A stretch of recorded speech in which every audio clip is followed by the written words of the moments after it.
pour une dernière session. Il me semble que ces 3 jours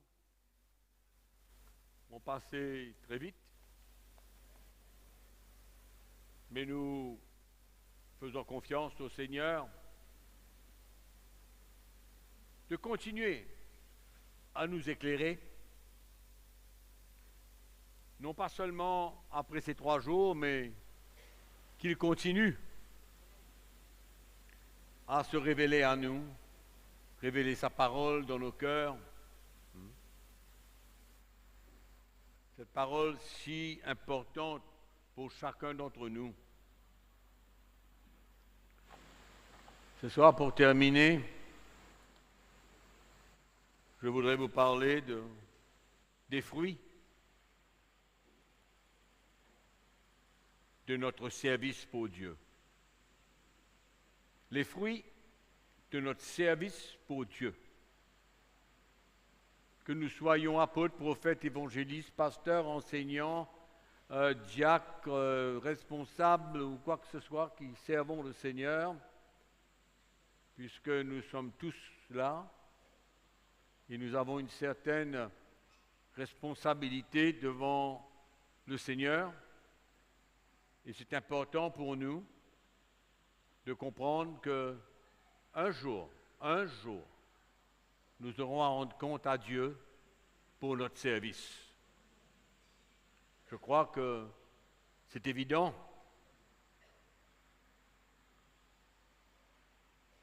Rendre compte à Dieu. Et je peux vous parler de 2 choses ce soir. Premièrement, de notre vie.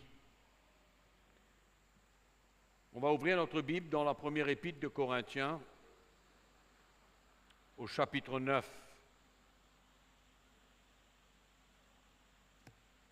1 Corinthiens, chapitre 9, et nous allons lire à partir du verset 24. Vous savez, quand on lit les épîtres de Paul, on réalise qu'il parle beaucoup de sa vie, énormément.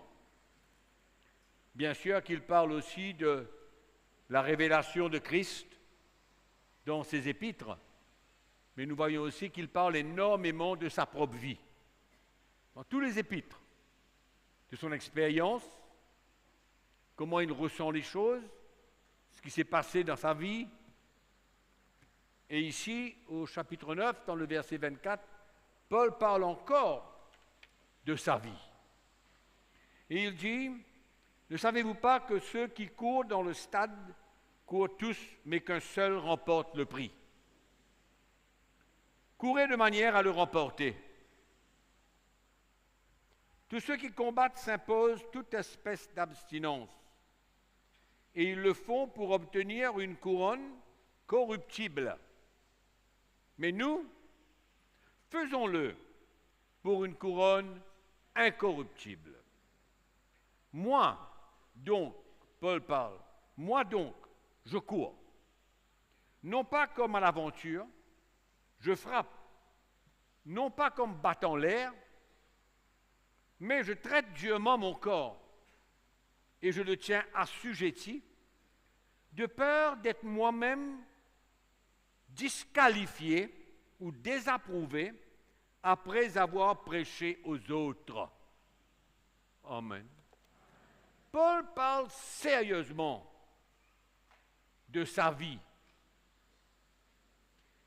Et on peut voir combien il est conscient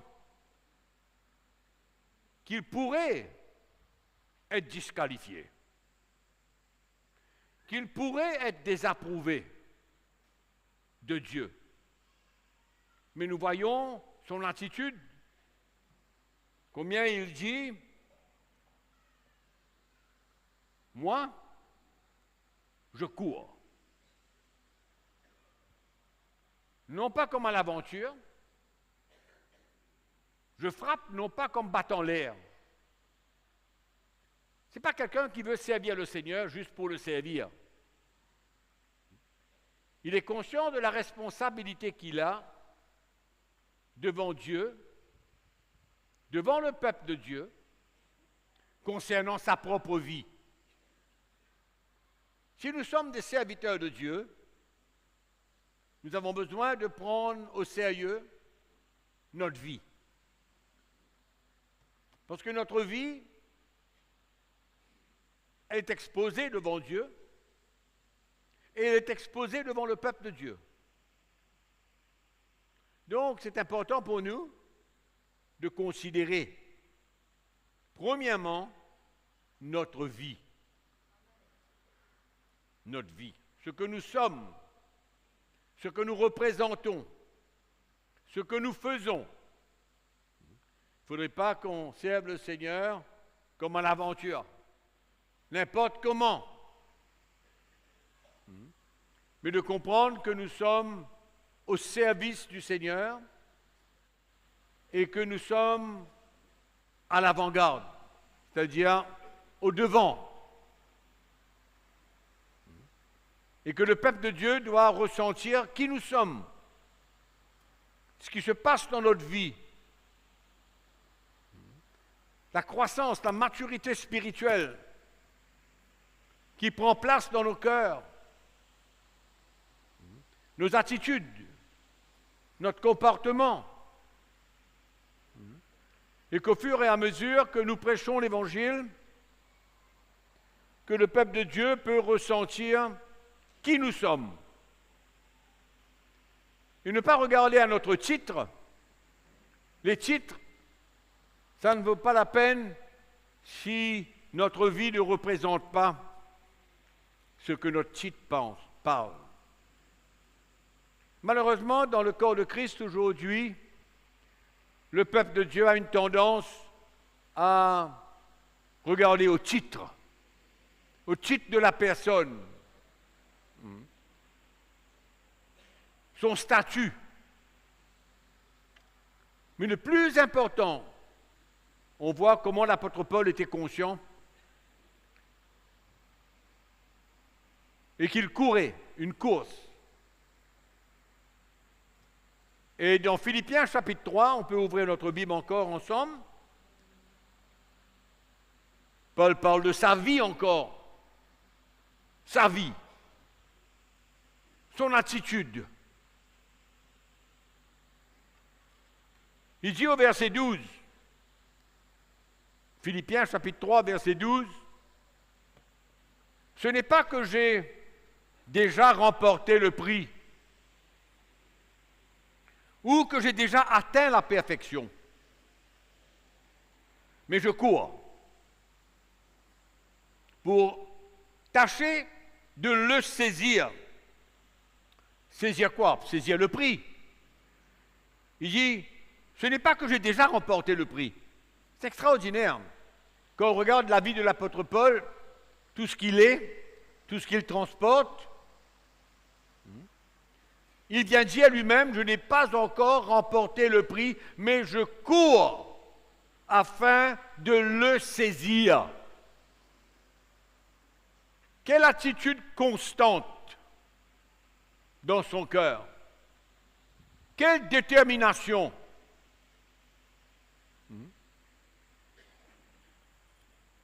Ce n'est pas souvent que les serviteurs de Dieu parlent de leur propre vie. Ils parlent de ce que Dieu dit, mais Paul parle de sa vie.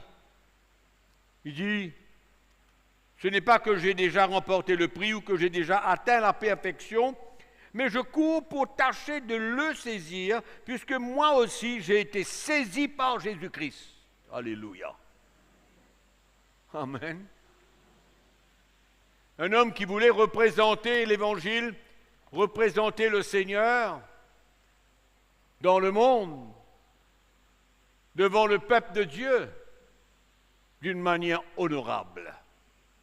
Honorable, où sa vie demandait le respect. Sa vie demandait le respect. Pas son titre, son attitude, ce qu'il était, ce qu'il représentait devant le Seigneur.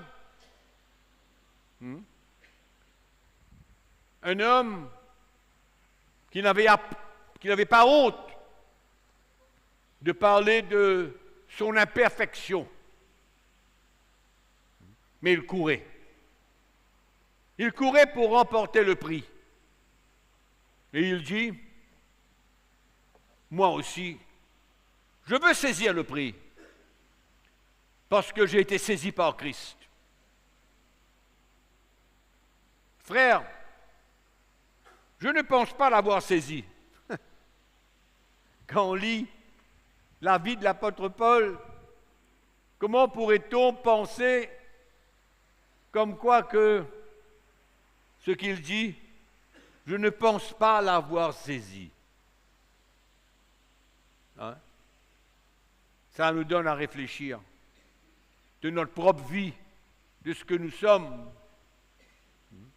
Il dit, je ne pense pas l'avoir saisi, mais je fais une chose, oubliant ce qui est en arrière, me portant vers ce qui est devant, je cours vers le but pour remporter le prix de la vocation céleste de Dieu en Jésus-Christ. Alléluia. Amen. Donc, dans le service de Dieu, on peut parler de nos prouesses, on peut parler de nos conventions, de nos évangélisations, nos programmes. On peut parler de toutes ces choses-là. Mais Paul, lui, il vient mettre sa vie sur l'autel. Il considère comme quoi qu'il n'est pas encore arrivé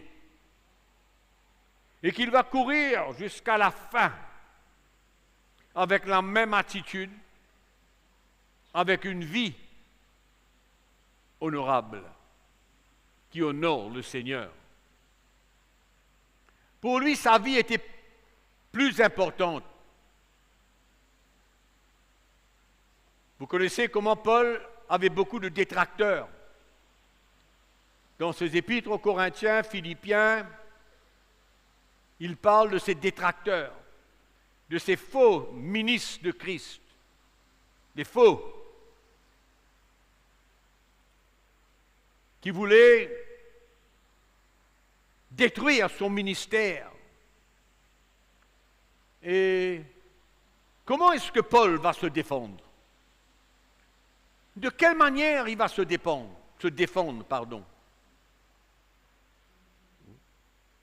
Et si on lit attentivement les épîtres, on va voir, pour se défendre, Paul parlait de sa vie. Les Corinthiens, à un moment donné de leur vie, ils avaient fermé leur cœur avec l'apôtre Paul, bien que c'est lui qui ait posé le fondement dans l'Église. Et il les rappelle qui il est, sa vie. Donc c'est la première chose qu'il met en avant. Première chose qu'il met en avant, ce n'est pas ses prouesses, non, mais il met sa vie en avant. C'est pourquoi un vrai serviteur de Dieu, nous avons besoin de voir les fruits de son service. Et le premier fruit de son service, c'est sa vie. Ce qu'il représente, ce que le peuple de Dieu ressent. Et nous voyons ce que Paul fait. Il défend son apostolat. Il rappelle aux Corinthiens ce qu'il a été pour eux, ce qu'il est, de considérer sa vie. Je ne veux pas lire tout cela pour vous dans le livre des Corinthiens, mais quand vous allez lire attentivement le livre de Corinthiens, il défend son apostolat par sa vie. Amen. Combien de ceux aujourd'hui qui peuvent défendre leur apostolat, leur ministère, leur service pour Dieu, en mettant leur vie sur la table, et que le peuple de Dieu peut ressentir ce que Dieu a fait dans leur vie. La profondeur de l'œuvre de Dieu dans leur vie. C'est pourquoi dans tout ce que nous faisons pour la chrétienté, nous ne pouvons pas éliminer la croix que nous avons besoin de porter. Parce que la vie de Paul est un produit. Bien sûr, il y a l'appel de Dieu. Mais la vie de Paul est un produit de la croix qu'il a été disposé de prendre. Produit de son identification aux souffrances et à la mort de Christ. La vie qu'il transportait, cette vie de Jésus, est le produit. Et nous tous, nous avons besoin de pouvoir avoir un peu, je ne dirais pas tout ce que Paul est en train de raconter, mais un peu de son expérience.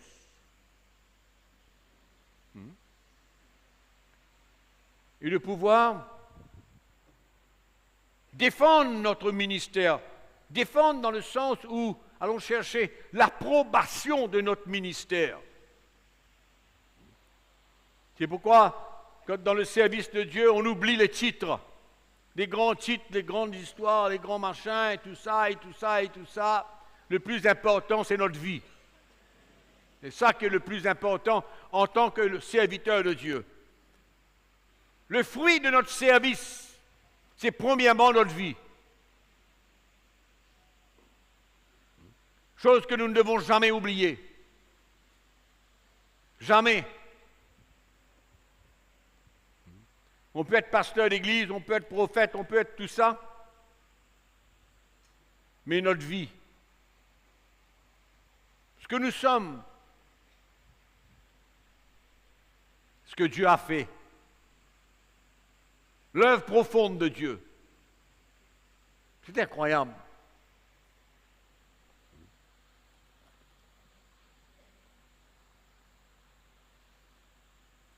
Dans Matthieu chapitre 5, Jésus parle, quand il n'y a pas de fruit sur un arbre,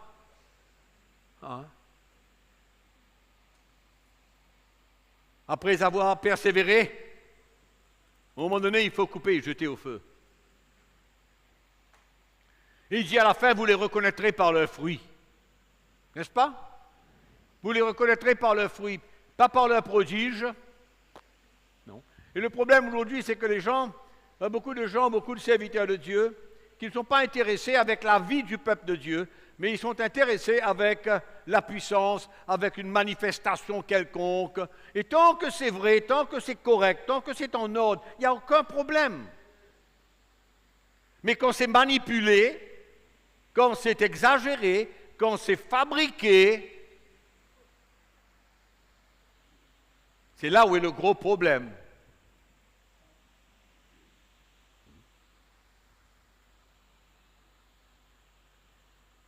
C'est la première chose quand nous servons le Seigneur.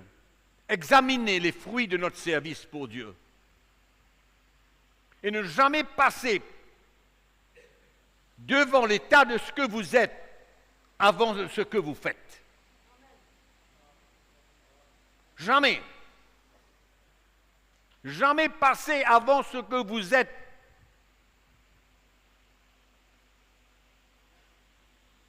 Pour mettre en avant ce que vous faites. Et toutes les prouesses et tous vos voyages et tout, ce que vous pouvez faire, galoper à droite, prendre l'avion, aller dans tous les pays du monde. Mais vous avez besoin d'avoir un témoignage de votre vie, de ce que vous êtes, de ce que vous représentez. Ça, c'est la première chose. C'est pourquoi l'apôtre Paul, il a défendu son apostolat par sa vie.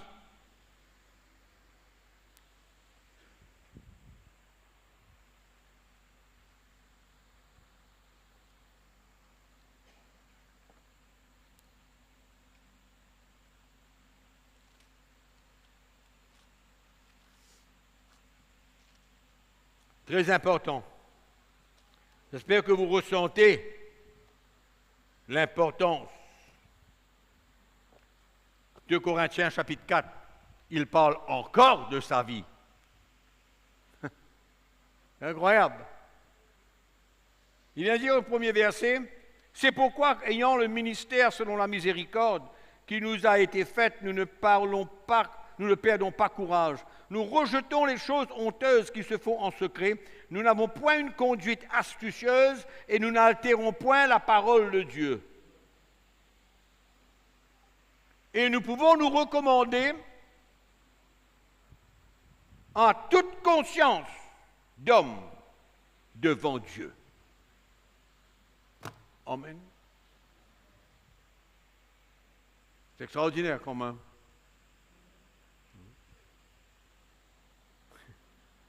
Et la déclaration de l'apôtre Paul, elle est choquante. Quand il dit « Suivez-moi comme moi je suis Christ ».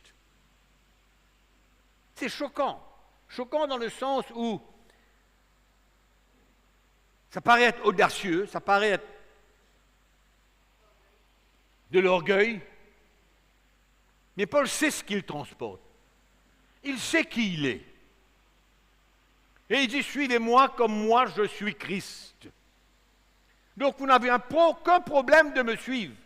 Parce que quand vous me suivez, moi je suis en train de suivre Christ et vous êtes assurés. C'est incroyable quand même.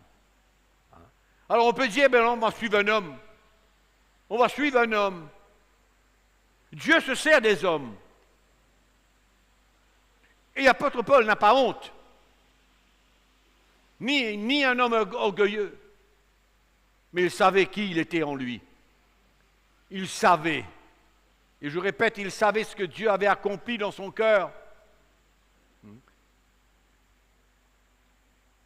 Il dit, suivez-moi. Suivez-moi, il dit. Combien d'entre nous peuvent se lever et dire, suivez-moi comme moi je suis Christ? Hein? Est-ce que cette parole est que pour Paul? Ou est-ce que cette parole est pour tous ceux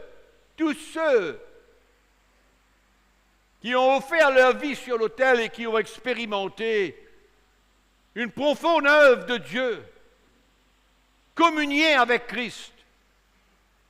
Dans le verset 10 de ce même chapitre 3, Paul dit, je veux le connaître. Je veux le connaître dans la puissance de sa résurrection et dans la communion de ses souffrances.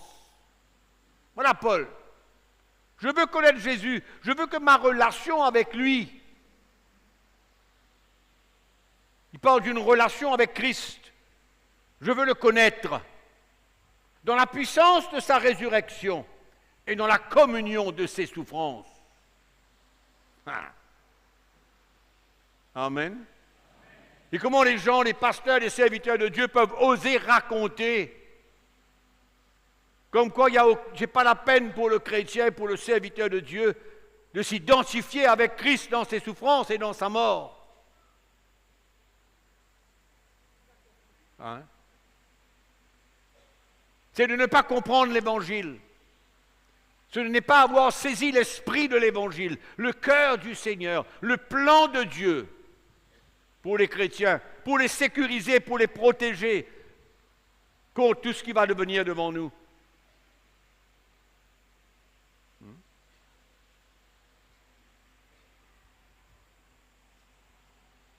Notre vie. Personne n'est parfait aujourd'hui. Non. Il n'y a pas de perfection sur cette terre à part le Seigneur lui-même. Mais il y a une attitude. Il y a certaines choses qu'on peut parler. Il y a certaines choses qu'on peut communiquer, qui sont vraies, qui sont réelles concernant notre vie. Et on doit pouvoir le faire sans aucun problème.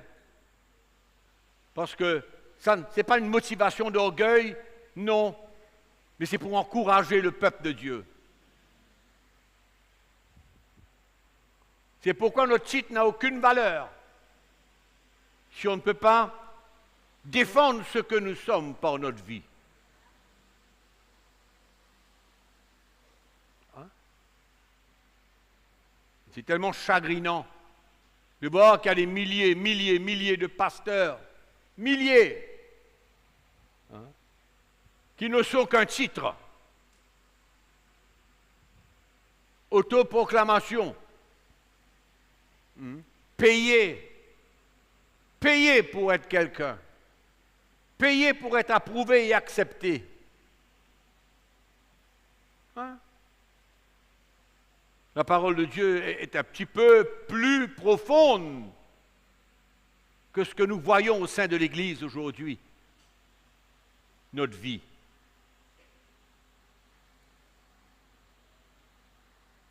Deuxième chose, Philippiens chapitre 2.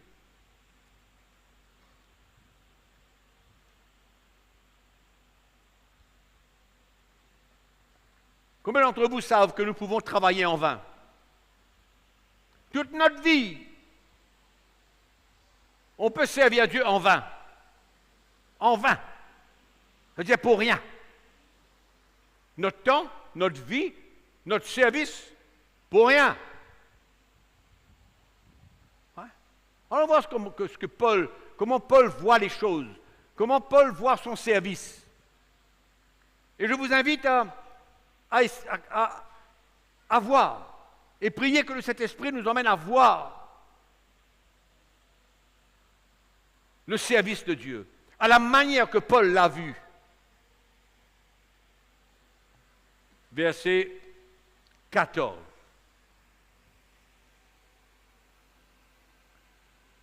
Faites toutes choses sans murmure ni hésitation, afin que vous soyez irréprochables et purs.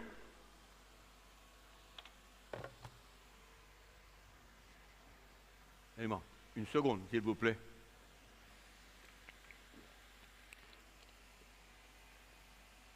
Afin que vous soyez irréprochables et purs,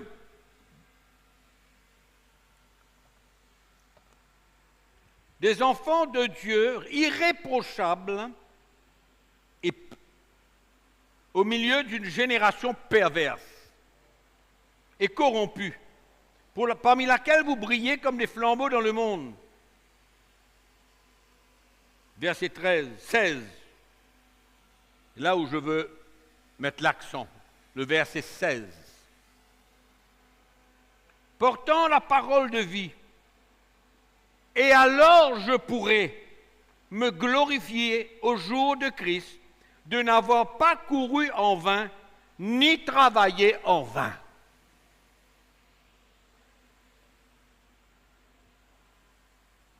Quel est le baromètre de l'apôtre Paul pour considérer s'il travaille en vain ou non? C'était quoi son baromètre là? C'est l'état spirituel des chrétiens.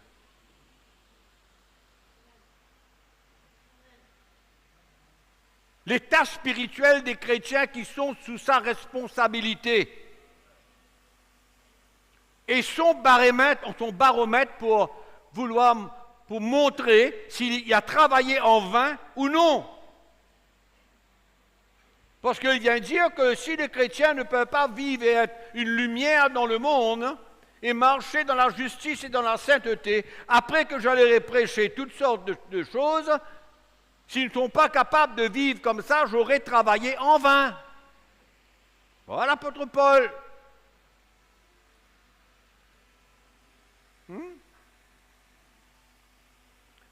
C'est pourquoi le baromètre de notre ministère, j'emploie le mot baromètre, vous comprenez ce que je dis.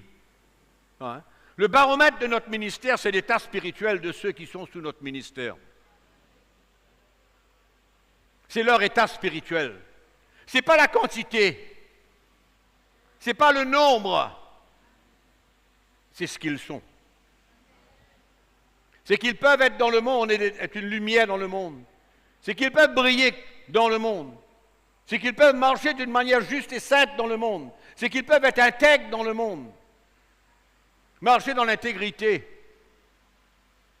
Quand vous avez une église, que vous voyez que le peuple grandit spirituellement, je ne parle pas de perfection, non, je parle d'une attitude de cœur. Quand on ressent que le peuple de Dieu grandit, passe par des étapes, ont la victoire sur les domaines de leur vie, ils sont en train de grandir, de devenir des hommes et des femmes de l'esprit, hein? Alors on peut être satisfait qu'on ne travaille pas en vain. Qu'on ne prêche pas en vain. Je parle des fruits de notre service. Les fruits de notre service.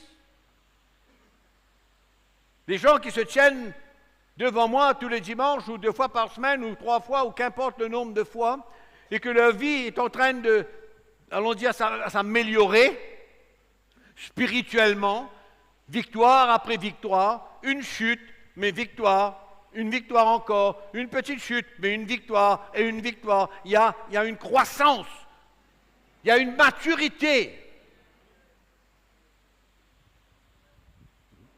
Et en passant, la marche de maturité n'exclut pas la chute. On a compris ce que j'ai dit? Une marche de maturité n'exclut pas une chute.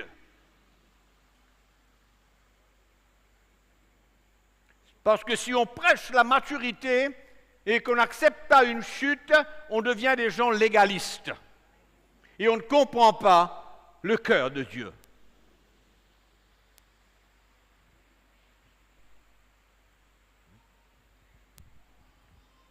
Le fruit de notre ministère, un élément important qui va déterminer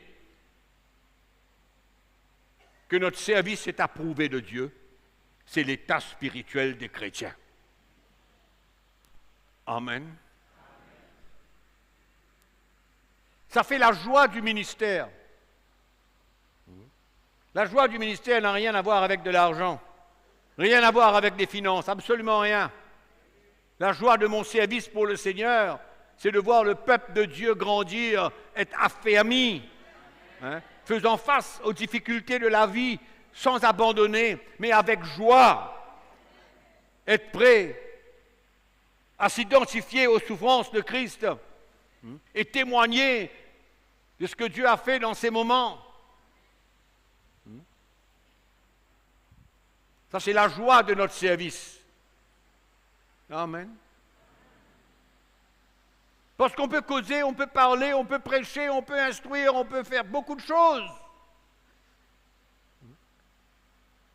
Et ce n'est pas le contenu simplement de notre message qui remplit la tête des gens et remplit le pensée des choses de Dieu, mais c'est leur état spirituel qui va déterminer si notre service est honorable et n'est pas en vain. Amen. Et Paul ne voulait pas travailler en vain. Quand il se passait des choses dans l'église de Corinthe, il se passait des choses dans l'église de Galate, il était inquiet. Paul était inquiet.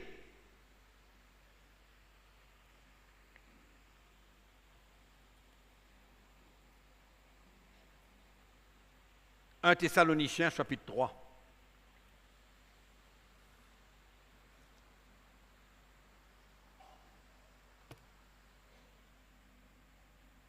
Le verset 5. 1 Thessaloniciens, chapitre 3, verset 5.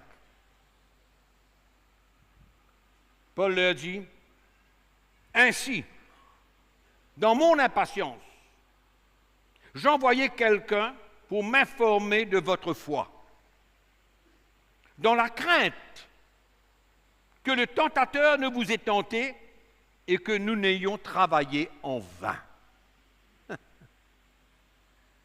Si nous travaillons dans l'Église et que le peuple de Dieu ne peut pas faire face à la tentation, aux situations, aux épreuves, et qu'ils tombent et qu'ils n'arrivent pas à continuer leur travail, on a travaillé en vain. C'est ce que Paul dit. Il dit, j'ai envoyé quelqu'un m'informer de votre foi. Comment vous êtes? Dans quel état d'esprit vous êtes? Dans la crainte que le tentateur ne vous ait tenté et que nous n'ayons travaillé en vain. Ça, c'était l'inquiétude de Paul, la crainte qu'il avait dans son cœur, que le peuple de Dieu ne pouvait pas tenir ferme dans les épreuves, dans les tentations, dans les difficultés de la vie, et que toutes ces choses-là auraient le dessus sur le peuple de Dieu, que leur foi ne serait pas établie. Oh Seigneur!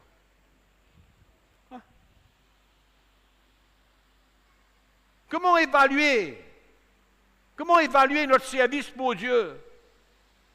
La quantité de réunions que nous faisons par semaine? Je parle aux pasteurs, je parle aux responsables, je parle à des gens qui ont une certaine responsabilité. et être satisfait qu'on a 2 réunions par semaine, on fait 3 visites par semaine. Ça va. Si c'est pour la maturité du peuple de Dieu, si pour les voir grandir, pour les voir te tenir ferme, pour les voir devenir des hommes et des femmes de l'esprit, gloire à Dieu.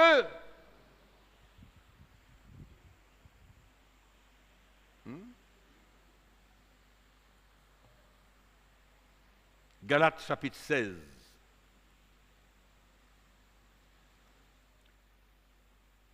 Paul parle de sa vie. C'est extraordinaire comment il parle de son expérience, de sa vie, de ce qu'il pense, de ce qu'il ressent. C'est incroyable cet homme. Il est absolument incroyable. Galates chapitre 4, nous lisons le verset 16.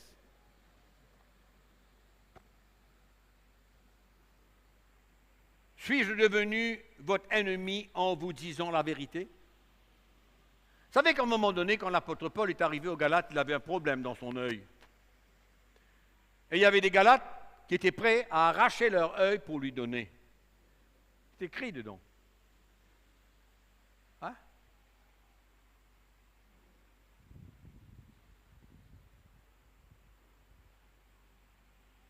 Ils ont le verset 13, peut-être que, juste pour vous informer de la situation. Vous ne m'avez fait aucun tort, vous savez que ce fut à cause d'une infirmité dans la chair que je vous ai annoncé pour la première fois l'Évangile, et mis à l'épreuve par ma chair, vous m'avez témoigné en mépris, ni dégoût, vous m'avez au contraire reçu comme un ange de Dieu, comme Jésus-Christ. Où donc est l'expression de votre bonheur? Car je vous atteste que si cela avait été possible, vous vous seriez arraché les yeux pour me les donner. Et puis, les choses ont changé. Encore une fois, des opposants à l'Évangile, des détracteurs, des faux ministres de Dieu, détourner le cœur des Galates loin de Paul. Et écoutez ce qu'il dit.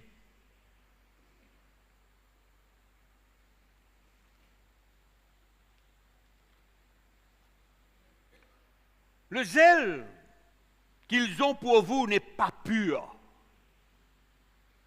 mais ils veulent vous détacher de nous, afin que vous soyez zélés pour eux. Il est beau d'avoir du zèle pour ce qui est bien, et en tout temps, et non pas seulement quand je suis présent parmi vous. Mes enfants, pour qui j'éprouve de nouveau les douleurs de l'enfantement, jusqu'à ce que Christ soit formé en vous. Je voudrais être maintenant auprès de vous et changer de langage, car je suis dans l'inquiétude à votre sujet. Alléluia.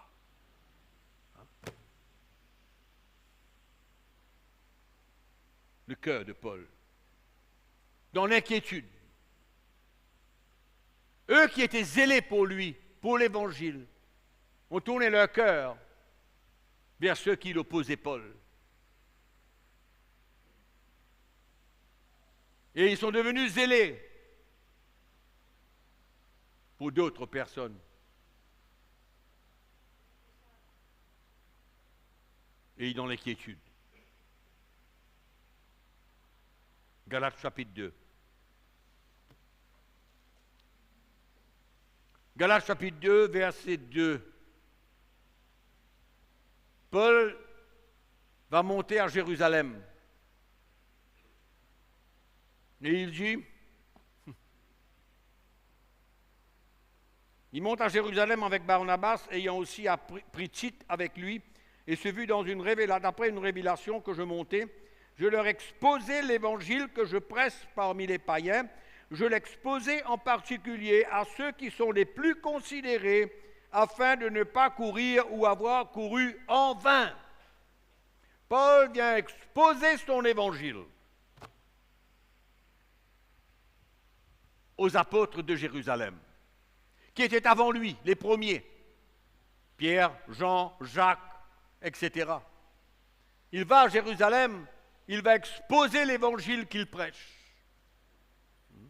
Il va chercher l'approbation de ces apôtres qui ont travaillé avant lui. Amen. Afin de s'assurer qu'il ne va pas courir en vain et qu'il n'a pas travaillé en vain. Il va chercher l'approbation de ces hommes qui étaient avant lui, les premiers apôtres, qui finalement, après l'avoir écouté, lui ont donné la main d'association. Il lui dit, va vers les païens, nous irons vers les juifs, mais n'oubliez pas de prendre soin des pauvres.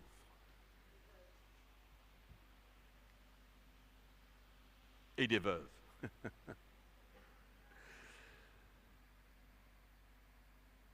Non, au fait, c'est souvenir des pauvres et que j'en ai pris soin de le faire. Anyway, qu'importe, c'est pas important. Mais bon, voyez un peu comment Paul considère les choses, comment il considère le ministère. Voyez un peu comment? Il veut l'approbation de Dieu. Et il a confiance dans ses apôtres de Jérusalem vers qui il a été pour exposer son évangile.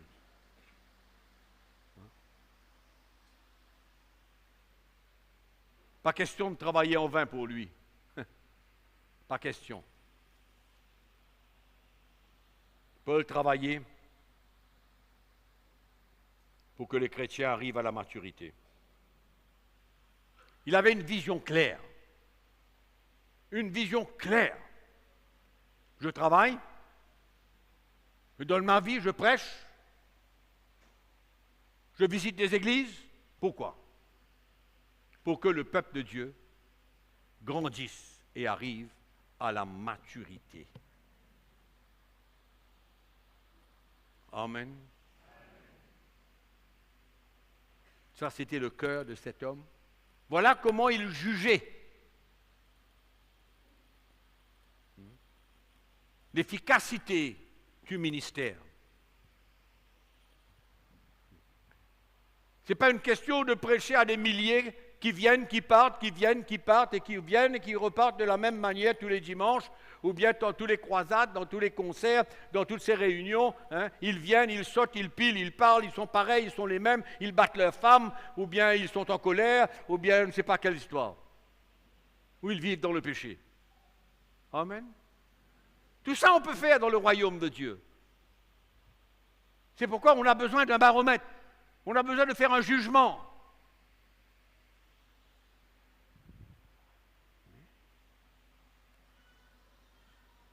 Et je vais terminer rapidement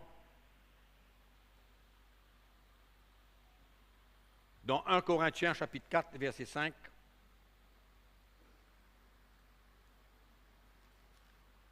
Rapidement.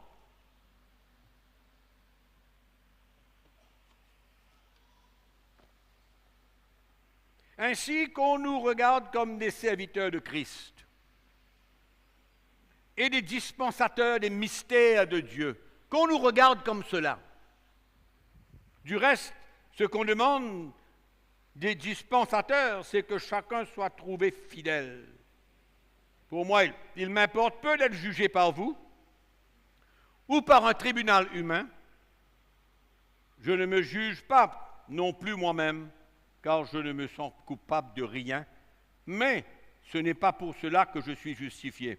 Celui qui me juge, c'est le Seigneur. Amen. Paul explique sa vie, encore une fois. Et ça lui importe peu ce que les gens pensent de lui. Ce n'est pas son problème. Du tout. Il est ce qu'il est. Qu'importe la manière que les gens le jugent, le voient, le considèrent. Mais lui, il dit à la fin, c'est le Seigneur qui me juge. Il a une paix dans son cœur. C'est le Seigneur qui me juge. Donc, produire des chrétiens spirituels. Amen. Produire un peuple de Dieu spirituel. Il faut partager le vrai évangile, la saine doctrine de Christ. On ne peut pas espérer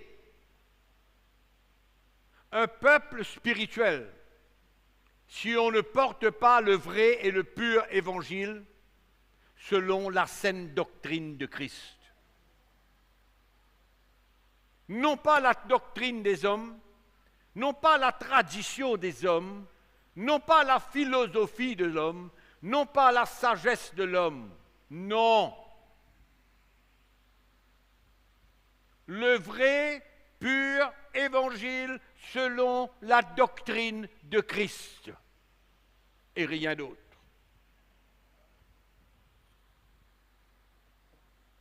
C'est là où on voit l'importance de la parole de Dieu dans l'Église. On peut organiser beaucoup de choses. On peut chanter, on peut louer, on peut faire ce qu'on veut, c'est bon, il n'y a pas de problème. C'est bon, le Seigneur nous demande de le louer. Mais la chose la plus importante de l'Église, c'est la parole de Dieu qui est vivante et efficace, plus penchante qu'une épée quelconque à deux tranchants, qui divise, qui sépare, qui met l'homme à nu et à découvert. Amen. Ce n'est pas la musique qui va faire ça pour vous. Attention à la musique parce qu'elle est en train de se détériorer dans l'Église. Elle est en train de prendre le cours du monde, à la manière du monde. Aujourd'hui, on loue le Seigneur avec des rythmes mondains. On ne respecte plus ce Dieu merveilleux. Et on attache avec nos louanges une musique mondaine, des rythmes mondains. Il faut faire attention. Donc, la parole de Dieu, la saine doctrine de Christ, c'est la chose la plus importante pour construire le peuple de Dieu, la parole de Dieu.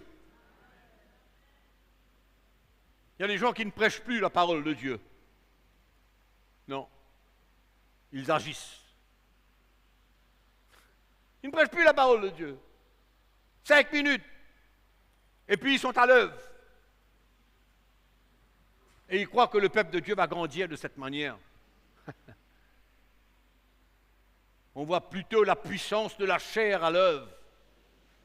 Voilà ce qu'on voit. La puissance de la chair à l'œuvre. La manifestation de la chair à l'œuvre pour plaire le peuple de Dieu. Un autre évangile.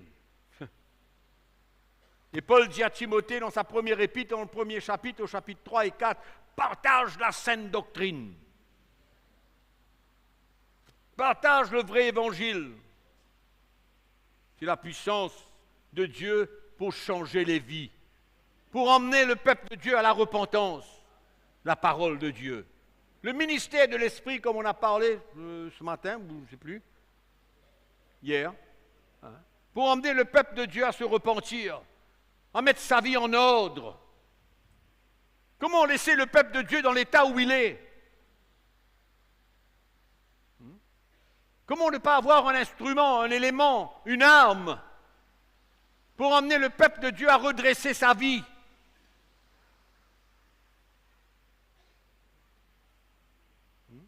S'humilier? Non? On parle de tout et de rien. On fait des concerts. On fait des fausses promesses par des faux prophètes. Hey, c'est ça, il y a. Des danses excentriques. Des pratiques et des manifestations charnelles. Faut faire attention aujourd'hui. Notre but, c'est de produire un peuple spirituel. Des vrais disciples de Christ.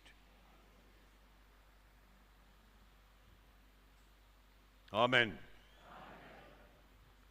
Donc il y en a.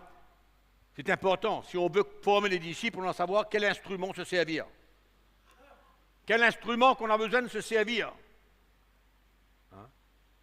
Et l'instrument le plus puissant, c'est la parole de Dieu. La parole de Dieu. C'est ça qui met en nu toute chose. C'est toi qui parles au cœur. C'est ça qui confronte. Aujourd'hui, dans le monde, on a une église confortable qui veut plaire aux gens. Et tout ce qu'on veut, plaire aux gens. Ils veulent entendre des belles choses. C'est pourquoi l'église est remplie. Elle est remplie de chrétiens qui veulent certaines choses de la part de Dieu, mais qui ne sont pas intéressés à grandir spirituellement et à perdre leur vie.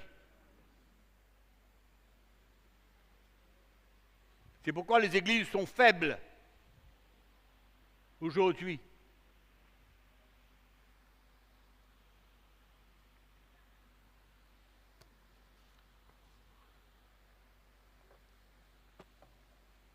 Galates chapitre 1er. Je vais terminer, c'est mon dernier jour aujourd'hui là. Mais je vais vous laisser certaines choses importantes. Dans l'épître aux Galates chapitre 1er, l'apôtre Paul encore, il vient dire quelque chose de très important au verset 17. Il dit, et maintenant, est-ce la faveur des hommes que je désire ou celle de Dieu? On ne peut pas construire un peuple spirituel si on va compromettre l'Évangile. On ne peut pas. Est-ce la faveur des hommes que je désire? Paul dit. Est-ce que je cherche à plaire aux hommes? Si je plaisais encore aux hommes, je ne serais pas un serviteur de Dieu. Alléluia. Je ne serai pas un serviteur de Dieu.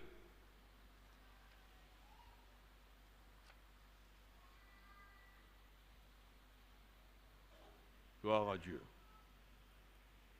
Ce sont les hommes que Dieu veut élever aujourd'hui. Les hommes qui n'ont pas peur. Parler. La parole de Dieu. L'évangile. La puissance de Dieu. La parole de Dieu, c'est la puissance de Dieu. Le message de la croix, c'est la puissance de Dieu. Alléluia. Amen. Ouais. Pas de compromis. Non, non, non. Si on veut construire le peuple de Dieu, on a besoin de la parole de Dieu. La saine doctrine. On a besoin de ce qu'on a parlé hier, le ministère de l'Esprit. On a besoin des pasteurs, des hommes de Dieu, des prédicateurs qui sont prêts à s'identifier aux souffrances de Christ, à la mort de Christ, pour en retour transmettre la vie de Jésus-Christ. Notre service, le service de Dieu. Comment juger notre service? Je termine. Comment? Hein? Oh, je sais le Seigneur depuis 25 ans. Et alors? Hein? Il faut voir les fruits. Le fruit, c'est quoi? Notre vie, premièrement, et le peuple de Dieu. Le peuple de Dieu. La raison pour laquelle l'apôtre Paul était prêt à souffrir pour l'Église, vous vous souvenez? Hein? Je me réjouis de mes souffrances pour vous. Alléluia. Donc il était prêt à faire n'importe quoi pour produire un peuple spirituel. Ça doit être notre motivation en tant que serviteur de Dieu. Amen. Produire des hommes et des femmes spirituels, établis, affermis. Amen. Et c'est le plus important encore aujourd'hui parce que Paul dit dans l'Épître aux Éphésiens, au chapitre 6, il y aura un mauvais jour. Les mauvais jours sont devant nous et il nous dit, fortifiez-vous dans le Seigneur et dans sa force toute puissante. Amen. Afin de pouvoir tenir ferme dans le mauvais jour. Si vous comprenez un peu les temps que nous vivons, vous réaliserez que les mauvais jours sont là. Et si nous ne nous fortifions pas dans le Seigneur et devenons des hommes et des femmes de l'esprit, on va tomber comme des mouches. Pouf, pouf, pouf, pouf, pouf, pouf.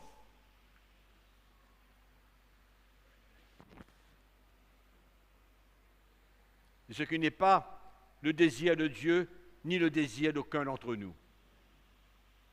Amen. compris que le Seigneur nous garde jusqu'à la fin. Comme Paul qui dit, j'ai terminé la course, j'ai gardé la foi. Amen. Alléluia. Gloire à Dieu, le Seigneur est bon pour nous. Amen. Ma prière, c'est que vous soyez affermis et que votre service pour Dieu produise des fruits, que le peuple de Dieu grandisse dans la connaissance de Jésus-Christ. Affermis. Amen. Et que nous soyons persévérants et patients et connaître la volonté de Dieu. Alléluia. Amen. Amen. Gloire à Dieu. Allons se mettre debout. On va prier le Seigneur.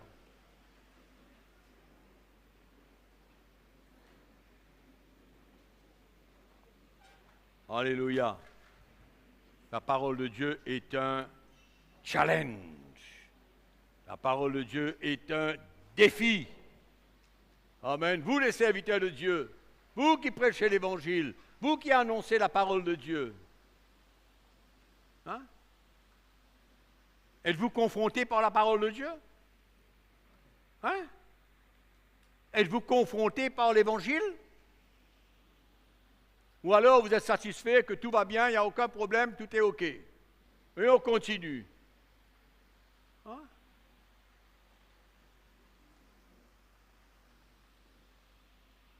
L'Esprit de Dieu est à l'œuvre. Est à l'œuvre.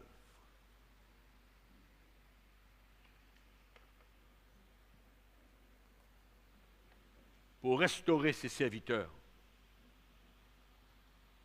Les emmener dans une nouvelle dimension, une nouvelle étape du ministère, du service pour Dieu. Amen. Du service, le service de Dieu. On va prier. On va prier le Seigneur. Et vous pouvez élever votre voix si vous avez reçu l'Évangile pendant ces 3 jours et que l'Esprit de Dieu vous a parlé, vous a confronté, que ce soit en tant qu'un mari, en tant qu'un serviteur de Dieu, en tant qu'un prédicateur, qu'importe. Nous pouvons élever nos voix ce soir, rendre grâce à Dieu et le remercier de tout notre cœur. Amen. Élevons nos voix ce soir. Père, nous te remercions. Tu es merveilleux. Merci pour le Saint-Esprit qui est là pour nous éclairer, nous parler, nous guider, nous conduire. Nous avons cette grâce, Seigneur, cette grâce de ta part, de pouvoir parler à notre cœur, de pouvoir saisir notre cœur pour toi, pour ton service.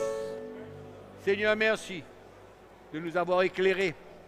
Merci pour la lumière de l'Évangile. Merci pour qui tu es. Merci pour mes frères et mes sœurs qui te servent, que dans leur service ils réalisent. Seigneur, que le peuple de Dieu doit grandir sous leur service pendant qu'ils te servent.